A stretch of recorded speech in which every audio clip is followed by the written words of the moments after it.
나이가 아주 어린 선수들도 그렇고 선수 출신들도 그렇고요. 지금 현역으로 뛰는 선수는 두말할 필요도 없죠. 공을 치는 기술 이전에 발을 움직이는 전체적인 몸의 모션부터 다릅니다. 별로 힘을 들이지 않는 것 같은데도 멀리 있는 공도 쉽게 따라잡고, 그들이 작정하고 빠르게 움직이면 와, 이건 이겼다 이런 생각이 들 정도로 까다롭게 공이 가도 어느새 따라잡아서 역습하는 이제 그런 상황이 만들어지곤 하는데요. 포핸드라던가 백핸드라던가 서브라던가 이렇게 이제 테니스에서 중요한 기술들이 되게 많고, 여기서 안 중요한 게 사실 없지만, 사실 어떤 게 되었든 간에 테니스 실력의 근간이 되는 게 바로 스텝이라고 생각합니다. 아니, 조금 더 자세하게는 스텝을 비롯한 몸의 올바른 사용 방법인데요. 특히 그 중에서도 하체를 어떻게 사용하느냐, 이 부분에 대해서는 빠르게 움직이는 방법이라고 해서 정리해둔 내용이 있으니까요. 이 내용을 시리즈로 아주 디테일하게 한번 풀어드리도록 할게요. 그런데 지금 말씀드리는 이 시리즈 내용이 완전히 테니스 특화에서 정리한 건 아니라서 그래서 테니스 할 때 어떻게 해야 되는데 라는 게 궁금하신 분들이시라면요, 고정 댓글에 링크 한번 확인해 보시면 실제 테니스의 여러가지 상황에서 스텝을 비롯한 몸의 올바른 사용 방법 관련한 팁들을 받아볼 수 있으실 테니까요, 꼭 한번 확인해 보시기 바랍니다. 그럼 한번 시작해 보시죠. 타고나서 그런 거지,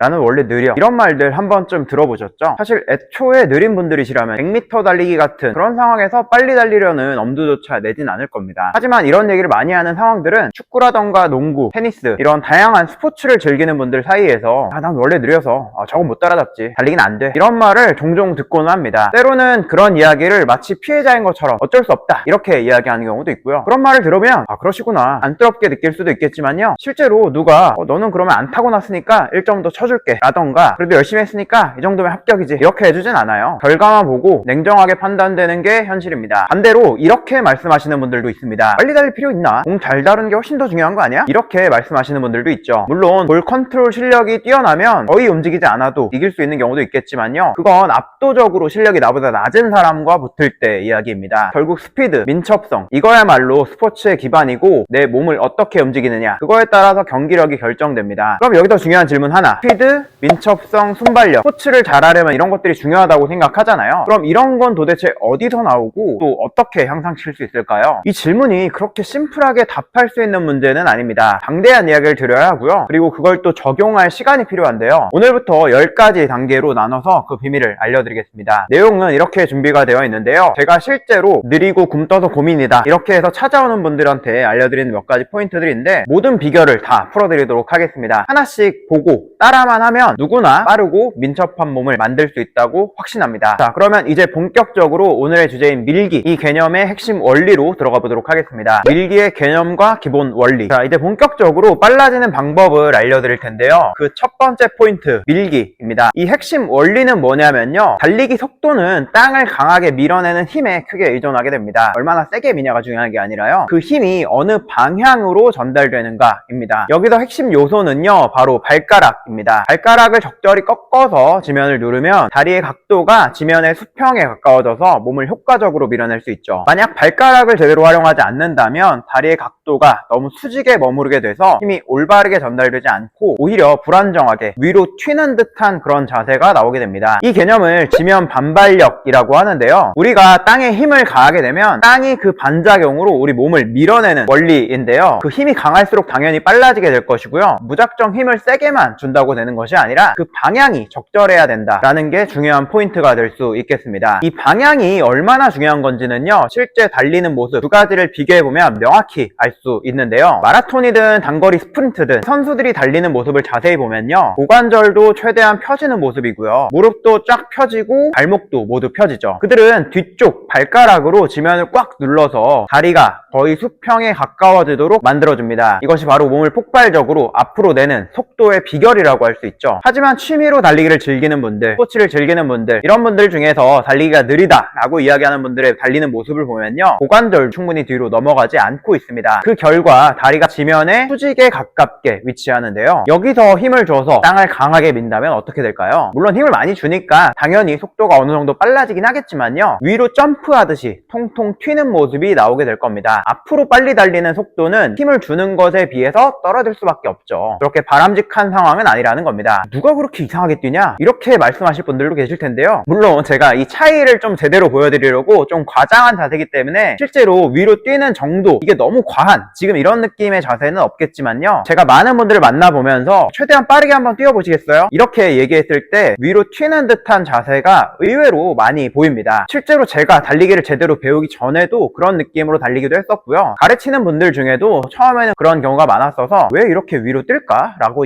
그 이유를 생각해 봤었는데요. 이 자세를 만들려면요, 발가락을 충분히 꺾어서 다리를 뒤로 충분히 보내줘야 합니다. 그러려면요, 우리가 흔히 보는 달리기 자세, 이 자세보다도 훨씬 더 불안할 수밖에 없죠. 더 많은 힘이 필요할 수밖에 없고요. 그 많은 힘, 그건 트리플 익스텐션에서부터 나오는데요. 트리플 익스텐션이 뭐냐고요? 고관절, 무릎, 그리고 발목, 이 세 관절을 동시에 빠르게 펴면서 폭발적인 힘을 발휘하는 동작을 말합니다. 그리고 이를 통해서 몸 전체의 폭발적인 추진력을 만들어내죠. 앞으로 달리기를 하든 위로 점프를 하든 말이에요. 이 폭발적인 파워를 제대로 발휘하지 못해서 땅을 앞으로 밀어내지 못하게 되는데요. 이 감각을 익히는 보강 운동을 알려드릴게요. 서전트 점프라고 하죠. 위로 최대한 높게 뛰는 동작이요. 이런 점프 동작을 통해서 트리플 익스텐션의 강력한 파워를 연습해 볼 수 있는데요. 빠르게 숙였다가 빠르게 일어나는 순간적인 그 스피드 그리고 파워, 이거 한번 해보고 그 감각을 살려서 달려보면요, 강력한 파워 그리고 상당한 스피드가 느껴지실 겁니다. 하지만 여기서 질문 하나 드릴게요. 단순히 트리플 익스텐션, 즉 세 관절을 빠르게 펴는 동작만으로 모든 것이 해결되고 빠르게 뛸 수 있을까요? 사실 조금 더 디테일하게 신경 써야 할 포인트가 있습니다. 오늘 말씀드릴 주제가 밀기잖아요. 그러면 땅을 강하게 밀기 위해서는 항상 발이 땅에 닿아 있게 되는데요. 그 발을 어떻게 사용하느냐, 그 방법에 따라서 굉장히 많은 것이 달라지게 되죠. 달리기라던가 점프라던가 이런 동작에서도 발의 디테일을 살려서 잘 사용해야 합니다. 발을 잘 쓰게 되면요, 스피드 향상에 도움이 되는 건 물론이고요, 빠른 스피드, 이렇게 강력하게 힘을 쓰게 될 때 굉장히 많은 힘이 발에 가해지게 되잖아요. 여러 가지 부상들, 발이 불편한 문제들, 이런 것들이 있죠. 그런 부상을 예방할 수도 있게 되는데요. 발의 역할은 단순히 땅에 닿아 있다, 이런 것에서 그치지 않습니다. 앞서 발가락 사용법에 대해서 간단하게 말씀드렸지만요, 조금 더 발의 세밀한 움직임 그리고 체중 분배가 어떻게 돼야 되는지 이것들을 제대로 알아봐야 올바르게 힘을 전달하고 더 강력한 파워, 더 빠른 스피드를 만들어낼 수 있겠습니다. 그러면 이어서 발의 구체적인 사용법을 어떻게 해야 하는지, 그리고 그걸 보강하는 운동들까지 조금 더 자세하게 알아보도록 할게요. 발의 구조와 사용법, 발이 어떻게 생겼는지부터 살펴봐야 하는데요. 발의 특징적인 구조를 살펴보면요, 횡아치, 내측 종아치, 외측 종아치, 이렇게 세 개의 아치 구조로 이루어져 있습니다. 발이 평평하지 않고 약간이라도 오목하게 되어 있다는 거예요. 형발의 경우는 얘기가 좀 다르지만요, 기본적으로는 발은 이렇게 오목한 아치 형태로 이루어져 있습니다. 계속 오목하게만 유지되어 있는 것이 아니라요, 발을 디딜 때, 충격을 흡수해야 될 때는 발이 좀 평평해졌다가 땅을 밀어낼 때, 강력한 추진력을 발휘해야 할 때는 다시 또 오목해지는 식으로 발의 아치들이 제대로 작동하게 된다면요, 발에서 주요한 두 가지의 기능, 달리거나 점프할 때 충격을 흡수하는 기능, 그리고 다시 탄성을 만들어내서 강력한 추진력을 만들어내는 기능, 두 가지를 제대로 쓸 수 있게 되는데요. 발의 기본적인 구조와 더불어서 발바닥에 있는 족저근막, 그리고 뒤꿈치에 있는 아킬레스건, 이런 탄성적인 조직이 그런 두 가지 역할을 도와주게 되는데요. 그래서 발을 어떻게 써야 하냐고요? 사실 방법 자체는 말로만 설명드리면 굉장히 좀 간단합니다. 달릴 때 공중에 있던 다리가 땅에 닿게 되죠. 발이 땅에 닿는 순간 새끼발가락 쪽으로 먼저 땅에 닿게 되고요, 다리가 뒤로 넘어가서 발이 땅에서 떨어지는 그 순간에는 엄지발가락, 발의 안쪽으로 체중을 싣게 되고, 최종적으로는 발가락을 꺾어서 지면을 밀어내야 합니다. 이렇게 발에 어디로 체중이 분배가 되는지, 어디 부분에 힘을 써야 되는지, 이것들을 인지하고 강력한 발의 힘으로 땅을 밀어내야 하는데요. 이 부분들을 정확하게 인지하고 또 강화하기 위한 여러 가지 훈련 방법들에 대해서도 소개해 드려보도록 할게요. 자, 지금까지 많은 개념들을 말씀드렸었는데요. 난 이론이고 뭐고 필요 없고 그냥 방법만 알려주면 되니까 그거 따라 할게 라고 하시는 분들은 그냥 사실 이 부분부터만 영상을 봐도 충분합니다. 그냥 보고 따라만 하셔도 이전보다 훨씬 더 빨라질 수 있으실 겁니다. 앞서 말씀드렸던 발을 어떻게 뜨느냐, 그 감각을 익히는 동작부터인데요. 한 다리로 체중을 지탱하고 서보세요. 이때 발의 감각을 느껴보는 거죠. 발로 체중을 지탱하게 되는데요, 발 중에서도 새끼발가락 쪽, 발의 바깥쪽으로 체중이 지탱되는 걸 느낄 수 있습니다. 이대로 10초씩 각각의 발로 체중을 지탱하고 버텨보겠습니다. 그냥 버티는 걸로도 어느 정도 운동이 자연스럽게 되기도 하지만요, 가만히 있게 되면 생각보다 새끼발가락 쪽, 발의 바깥쪽으로 체중을 지탱하는 것이 아니라 발 안쪽, 엄지발가락 쪽으로 체중을 지탱한다, 이렇게 느끼는 분들도 종종 계시거든요. 새끼발가락 쪽을 조금 더 사용하고 조금 더 움직이면서 강도를 높여서 운동을 하기 위한 방법을 더 설명드리자면요, 한 다리로 체중을 지탱한 상태, 이 자세는 그대로 유지해 주시고요, 지탱하고 있는 다리 쪽으로 몸을 살짝 옆으로 비틀어 주세요. 이렇게 몸을 비틀게 되면요,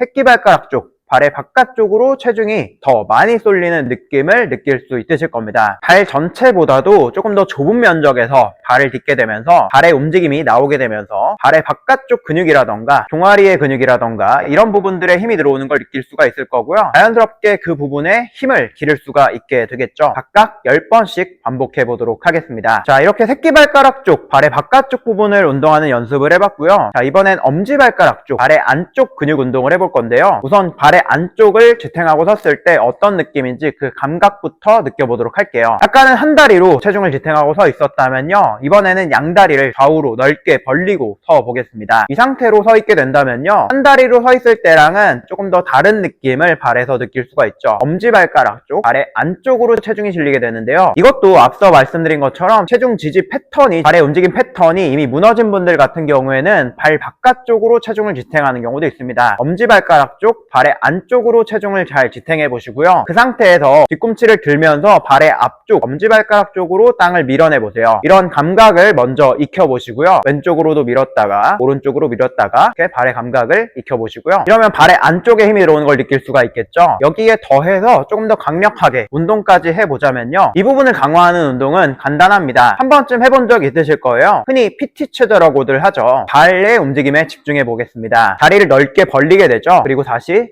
안쪽으로 모으게 되고요. 넓게 벌린 다리를 다시 모으는 동작, 이게 중요한 포인트입니다. 발을 충분히 넓게 벌려주시고요. 발의 안쪽으로 땅을 딛고 그 발의 안쪽 힘을 써서 발을 빠르게 양발을 안쪽으로 모아줘야 합니다. 보통 통상적인 PT 체조를 할 때는 이 동작을 그렇게 빨리 하는 경우는 많진 않지만요, 발의 근력이 충분하고 조금 더 강하게 운동을 하겠다라고 했을 때는 이 PT 체조 동작을 발을 넓게 벌렸다가 다시 모으는 동작을 가능한 빠르게 동작을 시행해 주도록 하겠습니다. 그렇게 어렵진 않기 때문에 한번 발을 벌렸다가 모으는 동작을 1회로 쳐서 이걸 50번 반복해 보도록 하겠습니다. 발 안쪽 발바닥 부분에 힘이 들어오는 걸 느낄 수가 있을 거고요. 엄지발가락 쪽에서 연결된 장비골근이라고 하는 근육이 있는데, 그 근육 같은 경우는 종아리의 바깥쪽 부분에 있는 근육이거든요. 이 부분에 힘이 들어오는 것도 느낄 수가 있을 겁니다. 기본적으로 종아리에 있는 근육들도 굉장히 힘을 많이 쓰게 될 거고요. 자, 이렇게 발의 바깥쪽부터 해가지고 발 안쪽까지 그 감각들을 느껴봤고, 또 운동도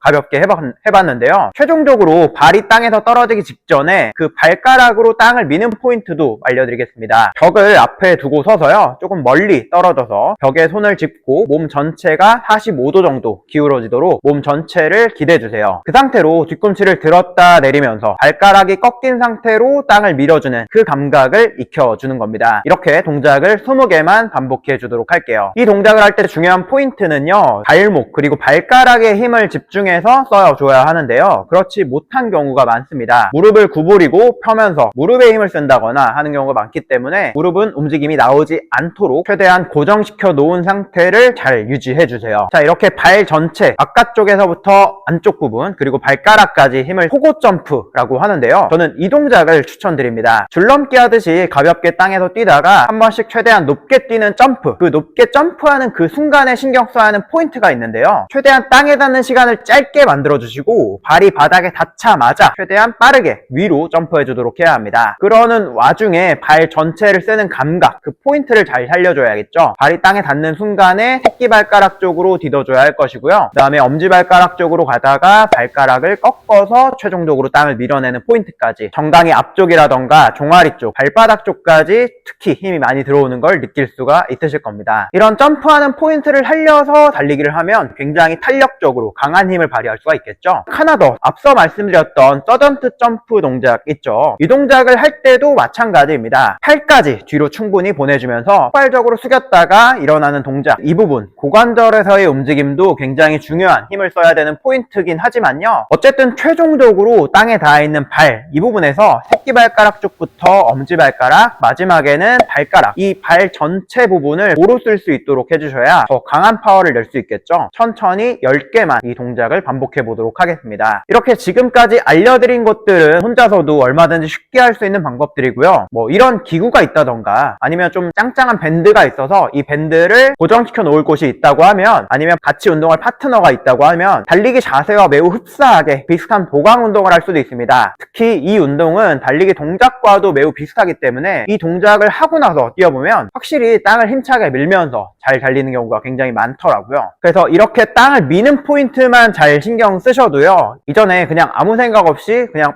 빨리 달려야지 이렇게 해서 달렸을 때랑은 확연히 다른 포인트를 느낄 수가 있을 겁니다. 자, 오늘은 달리기에서 굉장히 중요한 밀기, 땅을 어떻게 밀어야 하느냐, 보강 운동까지 자세하게 알아봤었는데요. 이 내용을 충분히 연습하시면 여러분의 달리기, 그리고 스피드, 민첩성 이런 것들이 확실하게 향상될 것입니다. 오늘 말씀드린 내용만 가지고도 많이 향상되셨을 텐데요. 아직 여러분들의 스피드, 민첩성을 향상시킬 만한 포인트는 굉장히 많이 있는데요. 그것들을 잘 적용하고 있는지, 앞으로도 이 소식들을 잘 받아보시려면 구독 눌러주시면 다음 영상들 빠르게 받아보실 수가 있겠죠. 그냥 보기만 하지 마시고 한 번씩 꼭 따라해 보시면서 그 효과를 직접 체험해 보시기 바랍니다. 그리고 앞으로 나올 내용들도 기대해 주시고요. 오늘 내용들, 개념들 중에서 뭔가 이해가 안 된다거나 동작을 했을 때 잘 안 된다든지 이런 부분이 있다면 댓글로 남겨주시고요. 다음 영상에서는 두 번째 파트, 다리를 어떻게 들어야 하는가, 그 부분에 대해서 조금 더 자세한 설명, 보강 운동까지 다뤄보도록 하겠습니다. 만약 이 다리를 드는 동작이 제대로 안 된다면 이런 식으로 마치 넘어질 것처럼 굉장히 불안한 자세로 달리는 경우가 생기는데요. 그런 문제를 해결할 수 있는 방법이 두 번째 파트, 다음 영상에서 다뤄볼 내용일 테니까 다음 영상 기대해 주세요. 그럼 오늘 영상 끝까지 봐주셔서 감사합니다. 다음 영상에서 뵙겠습니다.